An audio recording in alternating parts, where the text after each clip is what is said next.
तेरा कलाम रहेगा कायम पहाड़ जब न रहे खुदाया, तेरे मुंह की एक बात भी टलेगी ना चाहे कुछ भी हो जब न रहे। अजीज नाजरीन, मैं अयाद ज़रीफ आप तमाम देखने वालों को हमारे रोज़ के बाइबली मुतालियाती प्रोग्राम की नई किस्त में खुशामदीद कहता हूँ।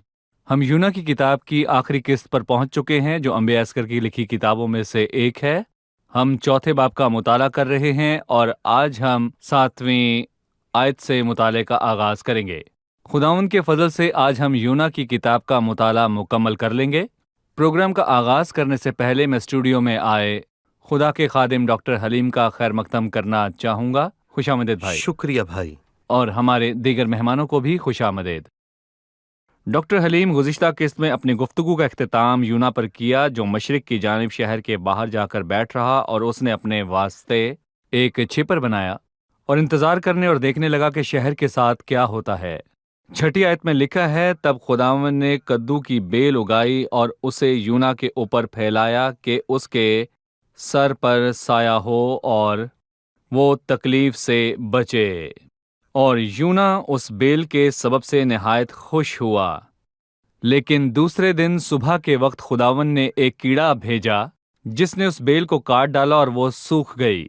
और जब आफताब बुलंद हुआ तो खुदावंद ने मशरिक से एक लू लाई और आफताब की गर्मी ने यूना के सर में असर किया और वो बेताब हो गया और मौत का आरजुमंद होकर कहने लगा कि मेरे इस जीने से मर जाना बेहतर है। लिहाजा हम इस पर गौर करना चाहेंगे कि खुदावंद ने यूना के साथ क्या किया, चाहे वो कद्दू की बेल उगाना हो या उस कीड़े को भेजना हो या उस लू को चलाना। जी, खुदावन उन चीजों को मुकर्रर करता है जिन्हें वो जिंदगी और जानों की बरकत के लिए इस्तेमाल करता है। उसने एक बड़ी मछली मुकर्रर अगर की। उसने एक बड़ी मछली को मुकर्रर किया तो ये हमारी बरकत के ही लिए था, चाहे ये पेचीदा हो। और जब उसने कद्दू की बेल उगाई तो ये सब यूना की खुशी के लिए था, ना कि उसे फिक्र से रिहाई बख्शे। अगर खुदावन ने एक कीड़े को मुकर्रर किया ताकि पौधे को काट डाले, हालांकि उसके नीचे बैठने के लिए साया था जिसमें यूना का फायदा था, पर खुदा चाहता था वो उस पर इन्हिसार ना करे, क्योंकि खुदा चाहता था कि यूना ये बात जाने कि हकीकी साया उसका सिर्फ खुदावन खुदा है। और अगरचे खुदा ने मशरक से लू चलाई तो भी वो उसकी भलाई के लिए थी, ताकि वो जाने कि गर्मी कैसी होती है और जाने कि उसे फक्त खुदावंद खुदा ही की जरूरत है। खुदावंद इंसान की तश्कील और तामीर के लिए ये सब करता है, क्योंकि खुदावंद हर चीज का इस्तेमाल इंसान की भलाई और बरकत के लिए ही करता है। और मैं उसी आयत की तरफ वापस आऊंगा जो अभी आपने पढ़ी, 6ठी या 7वीं आयत। तब खुदावंद ने कद्दू की बेल उगाई और उसे यूना के ऊपर फैलाया ताकि उसके सर पर साया हो। आखिर क्यों? ताकि वो उस तकलीफ से बचे। और इससे पहले यूना ने अपने लिए एक छप्पर बनाया। कुछ उसने बनाया और कुछ खुदावंद ने तैयार किया। मुझे ये अल्फाज अच्छे लगे। और कुछ खुदावंद बनाता मुझे है। उगाई और लगाई के अल्फाज अच्छे लगे। हम तो अपने लिए काम करते हैं, लेकिन वो मुझे खुश नहीं करते। लेकिन जो कुछ खुदावंद करता है, चाहे छोटी चीजें हों, तो भी वो ऐसी ही होती हैं जो हमारे लिए बहुत मौजू हों। और पुराने अहदनामे में आदम के मुतल्लिक कहा गया, पैदाइश के 3 बाब में, जी, जहां पर लिखा है, उन्होंने अंजीर के पत्तों को सीकर अपने लिए लुंगियां बनाई। तो क्या जो लुंगियां उन्होंने बनाई थीं वो उसे और उसकी बीवी को ढांप सकीं? हरगिज नहीं। हरगिज नहीं। इसलिए वो डर गया, सहम गया और डर कर भाग गया और खुदावंद की आवाज को सुना, तू कहाँ है? उसने कहा, मैंने बाग में तेरी आवाज सुनी और मैं डरा, क्योंकि मैं नंगा था और मैंने अपने आप को छुपाया। ये आदम ने किया और यूना ने भी अपने वास्ते एक छप्पर बनाया। पर क्या ये तेरी हिफाजत करेगा? क्या ये तुझे दिन की गर्मी और जलाने वाले सूरज से महफूज रखेगा? उसे बिल्कुल फायदा ना हुआ। खुदा इलाज करना चाहता है, वो दिल में हकीकी खुशी पैदा करना चाहता है। उसने उसके लिए एहतमाम किया। जब उसने देखा कि उसके सर पर बेल उगाई है, कद्दू की बेल, ये बहुत मशहूर किस्म है जो बस कुछ ममालिक में पाई जाती है। उसके पत्ते सीधे, चपटे और स्यादार होते हैं और वो उसके साए में बहुत खुश हुआ। उसे अपनी आंखें उठाकर खुदावंद की शुक्रगुजारी करनी चाहिए थी कि मैंने खुद को ढांपने की कोशिश की, लेकिन मेरा छप्पर काम ना आया, लेकिन तूने मेरे लिए कद्दू की बेल उगाई تاکہ مجھے گرمی سے بچائے، لیکن اس نے خدا کا شکر ادا نہ کیا، سو وہ اس کے ساتھ خوش تھا۔ یعنی وقتی خوشی۔ کیا تو اس کدو کی بیل سے خوش ہے جو بڑی اور جو ایک ہی رات میں اگی؟ اس نے تجھے چھپا لیا؟ میں تجھے بتاتا ہوں مجھے تیری اداسی سے خوشی کیوں ہے۔ تو کدو کی ایک بیل سے بہت خوش تھا جو رات کو اگی، اور میں نے ایک کیڑے کو بھیجا جس نے اسے کاٹا اور وہ بیل سوکھ گئی۔ تب وہ اس بیل کے لیے اداس ہوا۔ لیکن بعد ازاں خداوند نے مشرق سے لو چلائی اور موسم میں شدید گرمی پیدا ہوئی، سو یونا رنج سے بھر گیا اور ان سب باتوں سے بے حد غمگین ہوا۔ سو خداوند نے ان 1,20,000 لوگوں پر جو نینوا میں رہتے تھے اپنے دل کی بات کو ظاہر کر کے ان کا علاج شروع کر دیا۔ صحیح۔ اس سے ہمارے ذہن میں خدا کا اختیار بھی آتا ہے جو چھوٹی اور بڑی سب چیزوں پر قادر ہے۔ خدا نے بڑی مچھلی کو بھیجا تو اسی خدا نے اس کیڑے کو بھی بھیجا۔ وہی صحیح۔ ہے جس نے کدو کی بیل اگائی اور اسی نے لو چلائی یا لو لائی۔ خدا کا اختیار۔ لیکن میرے لیے قابل غور یہ ہے کہ ان سب مخلوقات نے فرما برداری کی یا خدا کے حکم کے مطابق ہی یہ ساری باتیں ہوئیں، لیکن خدا کا خادم، خدا کا نبی خدا کو نظر انداز کر رہا تھا۔ اس فرما برداری کے حوالے سے بتائیے۔ کسی نے ایک بات کہی جو میں نے پڑھی اور میں اسے آج تک بھول نہیں سکا۔ اس نے کہا خداوند نے سب کچھ انسان کے لیے تخلیق کیا، لیکن اس نے انسان کو اپنے لیے تخلیق کیا، عبادت کے لیے۔ اور صحیح۔ میری خوشی بنی آدم کی صحبت میں تھی جس کو میں نے اپنے جلال کے لیے خلق کیا۔ اور خدا نے انسان کو اپنے واسطے تخلیق کیا، یعنی اپنے لیے، اور باقی سب کچھ انسان کے واسطے بنایا۔ لیکن کبھی کسی مخلوق نے خدا کی تحقیر نہیں کی جتنی انسان نے کی، جسے خدا نے محترم اور بلند بنایا۔ صحیح۔ در حقیقت یہ سچ ہے، اور یہ مخلوق آج تک خدا کی تحقیر کر رہی ہے، اور اس کے باوجود خدا انسان سے بہت محبت کرتا ہے۔ اگر خدا کا دل ہماری مانند ہوتا تو کوئی انسان زمین پر نہ بچتا۔ یہ خدا کا رحم ہے جو ہم پر کیا گیا کہ خداوند ہم سے مختلف ہے۔ جب ہم اس سے نفرت کرتے ہیں وہ محبت کرتا ہے، اور جب ہم اس سے دور ہوتے ہیں وہ نزدیک آتا ہے۔ اور جب ہم اسے دور جانے کو کہتے ہیں تو وہ ہم سے کہتا ہے میرے پاس آؤ۔ اور جب ہم اپنا منہ نہیں بلکہ اپنی پشت اس کی طرف گھماتے ہیں تب بھی وہ اپنا چہرہ ہماری طرف کرتا ہے اور ہم سے کہتا ہے کہ میرے پاس لوٹ آئیں۔ اس کی ذات کیسی عظیم ہے، اس لیے اس کا دل بالکل مختلف ہے اور ہمیں اس کی قدر کرنی چاہیے۔ وہ کیسی بات ہے جو ہمارے دلوں سے جاری ہونی چاہیے؟ فرما برداری۔ ہمیں یہ کرنا ہے۔ صحیح۔ بے شک ہم نے نافرمانی اور بغاوت سے آغاز کیا ہے، تو بھی ایسا لگتا ہے کہ انجام فرما برداری اور وفاداری سے ہوگا۔ چلیے بدل جائیں۔ آمین۔ سو پہلے جی۔ نافرمانی اور بغاوت سے بھاگنا ہوگا، لیکن اختتام کس بات پر ہوگا؟ فرما برداری اور وفاداری سے۔ فرما برداری ہم اور نافرمانی اور وفاداری سے۔ بغاوت سے آمین۔ رہا ہو گئے ہیں۔ ہم خدا کی طرف لوٹیں تو خدا کو خوشی آمین۔ ملتی ہے، وہ چاہتا ہے ہم اس کی طرف لوٹیں۔ جب وہ یونا جیسے شخص کو ہمارے سامنے رکھتا ہے تو یہ ہمیں خبردار کرنے کے لیے ہے، جیسا کہ روڈ پر سپیڈ بریکر ہوتے ہیں تاکہ ہم وہی غلطیاں نہ دہرائیں جو یونا نے کیں، کیونکہ نافرمانی کی قیمت اور بھاری جرمانہ ادا کرنا پڑتا ہے۔ کہ 9ویں آیت میں خدا یونا سے ہم کلام ہے، تب خداوند نے فرمایا کیا تو ایسا ناراض ہے؟ اور یہی سوال 4 آیت میں بھی ہے۔ کیا اس سوال کے دہرائے جانے میں کوئی سبق موجود ہے؟ یقیناً خدا نے بائبل کے ہر ایک لفظ کے اندر ہمارے لیے ایک سبق رکھا ہے، کیونکہ جتنی باتیں پہلے لکھی گئی ہیں وہ ہماری ہی تعلیم کے لیے لکھی گئی ہیں، اور اگر ہم ہر بات سے جو بائبل میں لکھی گئی ہے سبق نہ لیں تو ہم اس سے فائدہ نہیں اٹھا سکتے۔ سو یہ واضح ہے کہ اسے کسی مقصد سے دہرایا گیا ہے، اور مقصد کو بھی دہرایا گیا ہے۔ سو پہلے اس نے اپنے لیے موت کو مانگا کہ اے خداوند میں منت کرتا ہوں کہ میری جان لے لے، اور مقصد تھا کہ تو رحیم اور کریم خدا ہے۔ اس نے شہر پر اس رحم نے کیا۔ شہر پر رحم کیا۔ سو یونا شہر پر رحم کے سبب سے ناخوش تھا۔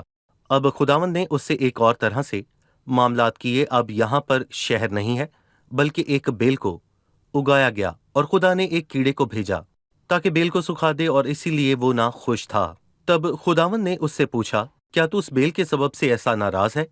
یونا نے کہا میں یہاں تک ناراض ہوں کہ مرنا چاہتا ہوں۔ وہ نہ صرف ناراض تھا بلکہ مرنا چاہتا تھا، بلکہ میں کہوں گا کہ جس جگہ یونا کو ہونا چاہیے تھا وہ نینوا شہر تھا، جس کے اندر اسے ہونا چاہیے تھا اور جشن منانا چاہیے تھا۔ وہ حمد کرتا، صحیح۔ عبادت کا جشن ہونا چاہیے تھا، اور ان کی اور مدد کرنی چاہیے تھی تاکہ وہ خداوند کی خوشنودی کے لیے اس نے انہیں قربانی تعلیم دینی گزرانے۔ تھی۔ اسے تعلیم دینا شروع کرنی چاہیے تھی، جیسا خداوند نے کہا کہ تعلیم دے اور منادی کر۔ سو اسے منادی کرنی تھی اور اب اسے تعلیم دینی چاہیے تھی، پر ایسا نہ ہوا، اور نہ ہی ان سے کچھ سیکھا، بلکہ اس کے برعکس وہ شہر سے ہی باہر چلا گیا۔ کیا یہ تیری جگہ ہے؟ کیا یہاں ہونا چاہیے تھا؟ आसमान पर खुशी मनाई जाती है कि आसमान पर खुशी होगी, सो आसमान पर खुशी है और शहर में खुशी है, लेकिन वो आसमानी खुशी में शरीक ना हुआ, ना ही शहर की खुशी में उसने शिरकत की। वो शहर से बाहर जा बैठा और अपने लिए कुछ देखने लगा कि वो खुद को कैसे ढांपे। अच्छा, पर खुदावंद उसे सच में सबक सिखाना चाहता था ताकि उसे उसकी जात से बाहर निकाले। वो चाहता था कि वो खुदा की फितरत को और उसके दिल को जाने, इस बार दबाव के साथ, मछली वाले तरीके से नहीं, बल्कि खुदावन ये चाहता था कि उसे शफीक तरीके से सिखाए। तब खुदावन ने उससे कहा, तुझे इस बेल की इतनी फिक्र है जिसके लिए ना तूने कुछ मेहनत की और ना उसे उगाया, जो कि एक ही रात में उगी और एक ही रात में सूख गई। यानी कि वो रात को ही उगी और अगले दिन ही सूख गई, तो उसके लिए नाराज है। तो मुझे बता, क्या मैं उस शहर के लिए गम करूं जिस शहर में 1,20,000 लोग रहते हैं? वो उसे अमली तौर पर एक सबक सिखाना चाहता था। तो गोया इसका मतलब यह है कि खुदा ने उस नबी यूना को मुख्तलिफ मराहिल से गुजारा ताकि उसे उसकी जात से रिहाई दे और उस पर खुदा की फितरत और खुदा की मोहब्बत को जाहिर करे। लिहाजा ये वाज़ेह है, जैसा कि मुझे लगता है, कि खुदावंद के नामों का तज़करा इब्रानी जुबान के मुताबिक किया गया। खुदावंद खुदा एलोहिम, क्योंकि वो खालिक है, यानी इख्तियारी कुल रखने वाला, यहोवा जो अपने लोगों से ताल्लुक रखता है। सो इसका जिक्र बारहा हुआ। एक बार उसने खुद को इख्तियारी कुल के तौर पर, यानी कि कादर मुतलक के तौर पर मुतारिफ करवाया, और फिर कभी वो कहता है जो इंसान से ताल्लुक रखना चाहता है, क्योंकि ये बात तो सच है कि खुदावंद खुदा सच में इंसान से मोहब्बत रखता है। सो उसका खुद को यहोवा के तौर पर पेश करना यूना के लिए एक सबक था। सही। वाज़े तौर पर यूना ज़हनी इंतशार का शिकार था, क्योंकि वो बेहद खुश था, फिर उदास हुआ। कद्दू की बेल को देखकर वो खुश हुआ, और जब खो दिया तो उदास हुआ, और फिर वो बेहद उदास हुआ जब लोगों ने तौबा की। सो वो जज्बाती नशेबो फराज से गुजर रहा था, इंतहाई खुशी से, इंतहाई उदासी से, और उसने 2 बार मौत मांगी। उसका मिजाज मुतवाज़ना था। क्या कहेंगे आप कि खादिम का अपने जज्बात पर इन्हिसार किस हद तक खतरनाक है? वो किस बुनियाद पर खिदमत कर रहा है? उसे बेहद खुशी होती है जब वो बहुत बड़ा हजूम देखता है, या फिर उसे कलाम सुनाने के बाद बहुत खुशी होती है, या फिर कलाम सुनने के बाद जब लोग कहते हैं कि बड़ी बरकत मिली, या तब उदास होता है जब मसीह को कबूल करने के लिए कोई हाथ नहीं उठाता, वो बेहद उदास होता है। जज्बात के उतार चढ़ाव का खतरा जो खिदमत में है। आपकी इजाजत हो तो मैं यहाँ एक नहीं बल्कि 2 बातें कहना चाहूंगा। जरूर। पहली बात का ताल्लुक इंसान से है जो कि खुशखबरी की मुनादी सुनता है। जी। वो खुदा के कलाम से मुतासिर होकर लतीफ जज्बात का इजहार करता है, जैसे कि रोना, हमद करना और अपने हाथ उठाना, और वो जाहिर करता है कि वो बेहद जज्बात रखता है।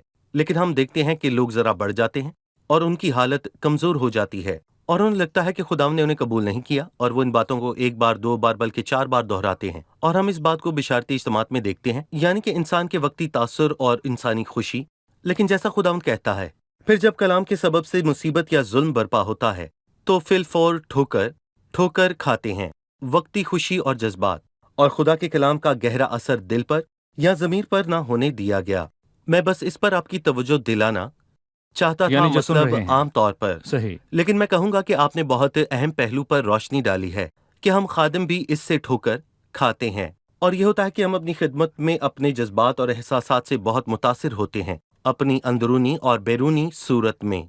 वैसे ये बहुत ही नुकसानदेह है। मैं तजर्बे और खिदमत की बुनियाद पर आपको बता रहा हूँ, जो मैंने खुदावंद की खिदमत में इतने बरस गुजारे हैं। मैं माफी चाहूंगा कि मैंने यहाँ पर अपनी बात कीजिए। पर हम बहुत ज्यादा मुतासिर होते हैं जब बहुत ज्यादा भीड़ होती है, और जब हम लोगों को अपने आसपास मुस्कुराते देखते हैं तो हमें अपने वजूद, जज्बात, जात का एहसास होता है। तब हम खुशी खुशी घर जाते हैं और अगले कलाम की तैयारी करते हैं, जबकि हम जज्बाती तौर पर बहुत ज्यादा खुशी की हालत में होते हैं। लेकिन जब हम देखते हैं कि हाजरीन हमारी तरफ देख ही नहीं रहे और ना ही हमारे पास खड़े होते हैं, तो महसूस होता है हम नाकाम रहे और हमने कामयाबी नहीं पाई। या कम से कम ये कहते हैं कि मैंने कलाम सुनाया, खिदमत की, लेकिन इसका असर वैसे नहीं हुआ जैसे मुझे तवक्को थी।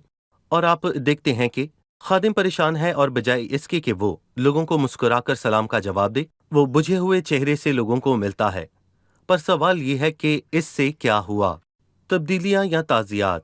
क्योंकि उनकी बुनियाद जज्बात वो थे। उनसे इंतकाम भी ले सकता है या उन्हें मुल्जिम भी ठहरा अपने अगले सकता है खुतबे में कि वो रूहानी है या जैसा मुजरिम कि आप कह है। रहे हो, अपने अगले खुतबे खुदा में के हो कलाम सकता है। को परखा नहीं जाता। इसीलिए मैं कह रहा हूं कि जज्बात पर इन्हिसार करना ही सब कुछ सही नहीं है। जी। हम मुबशर के जज्बात की नफी नहीं कर सकते, ये अहम है। एक मुबशर में जज्बात होने चाहिए, और खुदावंद यीशु बजाते खुद मिसाले कामिल है और उसका दिल दूसरों के लिए मोहब्बत से भरा हुआ है। लेकिन उसने जज्बात पर इन्हिसार ना किया, यहाँ तक कि उसने ये कहना पसंद किया कि मैं तुमसे सच कहता हूँ। सही सो ये बहुत अहम है कि हम खुदा की खिदमत में जज्बात पर नहीं बल्कि अंजील को पेश करने पर जोर दें, खुशखबरी की सच्चाई को जिससे पौलुस ने मोहब्बत रखी और उसका दिफा किया और उसे तमाम लोगों तक पहुंचाया। ये बहुत ही अहम है। अमीर नौजवान खुदा उनके पास आया और उसने सारे तकाजों की बाबत जान लिया। उसे जो बताया उसे पसंद ना आया और वो छोड़कर चला गया। बाइबल कहती है यीशु ने उस पर नजर की उसे और प्यार उसे आया। प्यार आया। और अगर मैं खुदाउन की जगह होता या कोई भी खादिम खुदाउन की जगह होता तो शायद सोचता ठीक है, उसने अपने लिए इसका इंतखाब किया, वो खो जाएगा, जो बोया है सो काटेगा, या चला जाता है कि उसे इस फसल की चाहत ही नहीं। लेकिन खुदाउंद उसे मोहब्बत भरी नजर से देखता रहा। यीशु ने अपने जहन को नहीं बदला। हमें अपनी खिदमत में वाकई जरूरत है कि हम अपने जज्बात से तहरीक ना लें, और ये बातें हम सब के लिए हैं। खादिम को सच्चाई से तहरीक पानी चाहिए और खुदा की रोया भी उसे तहरीक दे। एक खादिम का वकार लोगों से या उनसे फीडबैक के जरिए या तालियों की गूंज से मकबूल होना नहीं है, बल्कि वो कहता है कि खुदाउंद उसके मुंह में रखता है और फिर वो खुदाउंद के पास जाता और पूछता है क्या मैंने तेरी मर्जी के मुताबिक कहा या मैं नहीं। सच्चाई के बारे में एक और बात बताना चाहूंगा जिसका ताल्लुक जात और जज्बात से है। मेरे पास खिदमत की मिसाल है और वो खुद खुदावंद यीशु मसीह है। लोगों ने उसे घेर रखा है, उसके आसपास बड़ी भीड़ इकट्ठा है। लेकिन एक मर्तबा जब उसने भीड़ को, जिसकी तादाद 5000 मर्द थी, जिनके अलावा औरतें और बच्चे भी थे, जिनको 2 रोटियों और 5 मछलियों से उसने सैर किया, इस दौरान उसके पास जत्थे आए ताकि उसे बादशाह बनाए। वो सच्चाई बयान करने लगा। उसने कहा वो उसका यकीन करेंगे। जब उसने कहा मेरा बदन फिल हकीकत खाने और मेरा लहू फिल हकीकत पीने की चीज है, तो सब लोग उसे छोड़ गए। शागिर्दों ने उससे कहा कि ये सख्त कलाम है। उन्होंने खुदा को मुजरिम ठहरा दिया कि तेरे कलाम के सबब से लोग हमें छोड़ रहे हैं। सो यीशु ने उन 12 से कहा क्या तुम भी चले जाना चाहते हो? शमौन ने जवाब दिया, खुदावंद हम किसके पास जाएं? हमेशा की जिंदगी की बातें तो तेरे ही पास हैं और हम ईमान लाए और जान गए हैं कि खुदावंद का कदूस तू ही है। उसने उनसे कहा जो बातें मैंने तुमसे कही हैं रूह हैं और जिंदगी भी हैं। जो जज्बाती तौर पर मुतासिर ना हुआ, क्योंकि उसने सच्चाई से कलाम किया और लोग सच्चाई को कबूल नहीं करते, पर हमें मजबूती से खड़े रहना है क्योंकि खुदा का कलाम हमें यही करने की तालीम देता है। हमें जज्बाती तौर पर उदास नहीं होना और न सच्चाई को दूसरों की खातिर तोड़ना मरोड़ना है, इससे बड़ी बदी नहीं।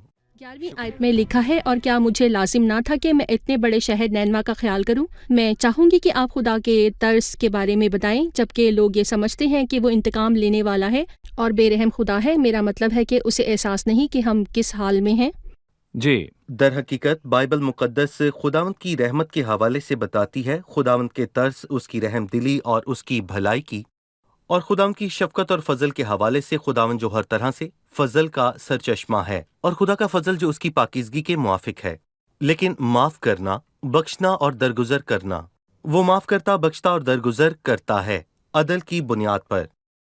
वो अपना हक वसूल करता है, वो नारास्तों को रास्त ठहराता है, रहमत नहीं हक। सो रहमत तब जारी होती है जब खुदावंद अपना हक वसूल करता है, वो मोहब्बत करता है, और खुदावंद की सिफात कामिल तौर पर कायम रहती हैं कि वो इंसान के लिए रहीम और शफकत से भरा है, यहाँ तक के नामाकूल मखलूक के लिए भी। जैसा कि बाइबल में यहाँ पर कहा गया है कि, और ये बड़ी अजीम और शानदार बात है कि हम बतौर खादिम और बतौर ईमानदार ये जानें कि खुदा इंसानों पर तरस खाता है।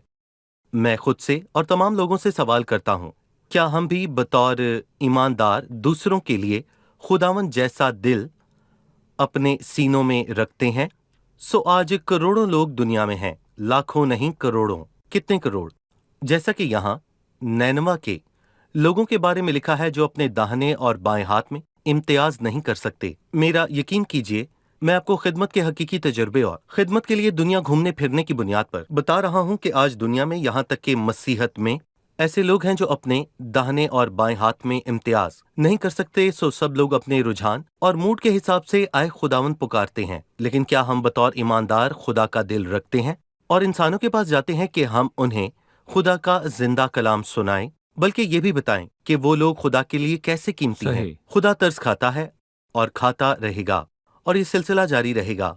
लेकिन सवाल यह है कि क्या हम भी औरों पर तरस खाते हैं, और क्या हम यूना जैसी जिंदगी गुजार रहे हैं और सबक नहीं सीख रहे, और उस सबक को भी जो खुदा हमें इस किताब के मुताले के वसीले से सिखाना जी। चाहता है। इस किताब में दो अहम बातें हैं: खुदा को हकीकी तौर पर जानने के लिए और सब चीजों पर उसके इख्तियार कामिल को। और हमें यह भी सीखना है कि हम यूना की तरह कभी खुद गर्ज ना हों और खुदी से भर ना जाएं कि हमारी खुद परस्ती खुदा के लोगों के मामलात से भी तजावुज कर जाए, बल्कि इसके बरक्स हमें दुआ या जंगजू बनना है और दूसरों के लिए रोना है, क्योंकि खुदावंद रहम दिल और ख्याल रखने वाला है। मैं चाहूंगा कि खुदा के तर्ज पर आज की किस्त का आखिरी तबसरा किया जाए। लेकिन खुदा ने सलीब पर अपने बेटे को देने से दरेग ना किया ताकि लोगों पर तरस खाए और उनके लिए निजात का इंतजाम करे। कीमत इतनी बड़ी थी कि खुदा ने बेटा ही देने से दरेग ना किया, बल्कि हम सबकी खातिर उसे हवाले कर दिया। हमें इस हवाले से कुछ बताएं। ये उसका अदल है। खुदा ने बाइबल मुकद्दस में बताया कि गुनाह की मजदूरी मौत है, और ये सच्चाई हम रोमियो 6:23 में देख सकते हैं। और यही बात दानियल 18 में है कि जो जान गुनाह करेगी सो मरेगी। यही बात पैदाइश में हम देखते हैं, जब खुदाम ने आदम से कहा कि जिस रोज तू उसे खाएगा यकीनन तू मर जाएगा। सो खुदा ने शरीयत को तब्दील ना किया, शरीयत अदल है। तो खुदा तरस कैसे खाता अगर कोई मुतबादल ना होता कि इस मकसद को पूरा करे और अदालत को हम पर से उठा ले, क्योंकि हम सब खताकार और गुनाहगार हैं। बस जिस तरह से एक आदमी के सबब से गुनाह दुनिया में आया और गुनाह के सबब से मौत आई, और यूं मौत सब आदमियों में फैल गई, इसलिए सबने गुनाह किया, लिहाजा हम एक जैसे हैं, हमने गुनाह किया। और खुदा का इसके बदले ये मुतालबा है या उससे जुदाई है जिसे मौत कहते हैं। तो खुदा ने अपना हक वसूल कर लिया, और नतीजतन हम पर फिर भी रहमत हो सकती है और हम खुदा बाप की रफाकत हासिल करेंगे। पर वो मुतबादिल कौन होगा? जिंदा खुदा का बेटा, जिसे खुदा ने मुकर्ररा वक्त पर भेजा और जो इंसान की निजात की खातिर आया। इसलिए अगर खुदा ही ने बेटे से दरेग ना किया तो हमें भी ना छोड़ेगा। लेकिन जब उसने बेटा ही देने से दरेग ना किया या उसे हमसे बाज ना रखा, असल मतन में उसने यही उसे है, हमसे बाज ना रखा। उसने उसे हमसे बाज ना रखा, लिहाजा खुदा की रहमतें हम पर नाजिल की गईं। और खुदा ने ये बात अपने बेटे में पूरी की। जो गुनाह से वाकिफ ना था उसी को उसने हमारे वास्ते गुनाह ठहराया, ताकि हम उसमें होकर खुदा की रास्तबाजी हो जाएं। या उसे बाज ना रखा बल्कि हम पर तरस खाया और निजात बख्शी। हमें अदल और रहमत का एक मंजर पुराने अहदनामे से याद है, और बहुत सी तहजीबों और कौमों के लोग इससे वाकिफ हैं। यानी अब्राहम के बेटे की जगह बर्रे की कुर्बानी का मंजर। अब्राहम के बेटे को कुर्बान होना था जिसकी गर्दन पर छुरी थी, लेकिन खुदा ने एक बर्रे का इंतजाम किया, एक अजीम कुर्बानी मज़बे पर रखे जाने का, क्योंकि अब्राहम के बेटे को छोड़ने के लिए मुतबादल का ना छोड़ा जाना लाजमी था, जो कि बर्रा था। लेकिन दुनिया को ना तो बर्रे की ना बछड़े की जरूरत है, बल्कि उसे खुदा के बर्रे की जरूरत है जो जहान के गुनाह उठा ले जाता है। और मसीह सलीब पर जो अजीम कुर्बानी है जो खुदा ने गुजरानी या उस आदिल मुंसिफ ने जिसने बेटा ही देने से दरेग ना किया, ताकि ये अल्फाज पूरे हों कि क्या मैं उनका ख्याल ना करूं ताकि दुनिया पर उसकी रहमत हो। उसने अपना बेटा देने से दरेग ना किया। शुक्रिया डॉक्टर हलीम, खुदा आपको बरकत दे। खुदा ने वाकई इस मुताले के दौरान हमसे बात की, बतौर खादिम, बतौर मखदूम, बतौर हाजरीन, बतौर प्रोग्राम प्रेजेंटर। खुदा ने हमसे बात की और हमारे ज़मीर को झिंझोड़ा। हम खुदा से दुआ गो हैं कि इन बातों के वसीले हमारे ज़मीर और हमारे जहन को बहाल करे, ताकि हमारी ज़िंदगियाँ खुदा उनके जहन के मुताबिक हों और हम फर्मा बरदार हों। सीधी बात है कि फर्मा बरदारी ही ईमानदार की ज़िंदगी में बरकतों की कुंजी है। बहुत शुक्रिया। खुदावंद आपको खुदा आपको बरकत दे। शुक्रिया। हाजरीन का भी शुक्रिया। अजीज नाजरीन, किस्त का इख्तिताम बहुत अच्छा हुआ। हमने खुदा के दिल के हवाले से बात की। खुदा रहीम है, खुदा करीम है। खुदा जिसने अपने लिए कहा क्या मैं ख्याल ना करूं, खुदा वाकई ख्याल करता है और आज तक खुदा ख्याल करता है। आपका खात्मा गुनाहों के बोझ से भी हो सकता है। खुदा के अदल के मुताबिक आप जहन्नुम में भी जा सकते हैं, पर खुदा ने आप पर तरस खाया और आपके लिए निजात का बंदोबस्त किया। और वो आज भी आपको बुलाता है और आपसे कहता है, ऐ मेहनत उठाने वालों और बोझ से दबे हुए लोगों, सब मेरे पास आओ, मैं तुमको आराम दूंगा। आप खुद अपना ख्याल क्यों नहीं करते? आप अपनी जान पर तरस क्यों नहीं खाते? आप खुद को क्यों जख्मी करते हैं उस शख्स की तरह जो कब्रों में रहता था? अपने घराने का ख्याल क्यों नहीं करते? आप अपने आप को, अपने घराने, अपने बच्चों को बर्बाद क्यों कर रहे हैं? आप क्यों अपना और अपने घराने का नुकसान कर रहे हैं? आखिर क्यों? अजीजों, मसीह चाहता है कि आप एक मोहतरम जिंदगी पाएं। वो आपका ख्याल करता है। مسیح آپ پر ترس کھاتا ہے اور کہتا ہے کہ آپ اس کی رحمت کے سائے میں آئیں اور اس سے ایک محترم زندگی پائیں۔ وہ اس لیے آیا کہ وہ زندگی پائے اور کثرت سے پائے۔ آپ کا کیا خیال ہے؟ کیا اب بھی آپ مسیح کی طرف پشت کریں گے اور اپنی پرانی راہ پر چلیں گے جو آپ کو ابدی عذاب کی منزل تک پہنچانے والی ہے؟ ناظرین، جو باتیں آج کی قسط میں ہوئیں انہیں خداوند کی طرف سے اپنے لیے ایک پیغام سمجھیں تاکہ وہ باتیں آپ میں سکونت کریں اور بہت سا پھل لائیں۔ آنے والی قسط میں ایک نئی کتاب کے ساتھ ملاقات ہوگی۔ خداوند آپ سب کو برکت دے۔ تیرا کلام رہے گا قائم، پہاڑ جب نہ رہے خدایا، تیرے منہ کی ایک بات بھی ٹلے گی نہ، چاہے کچھ بھی ہو۔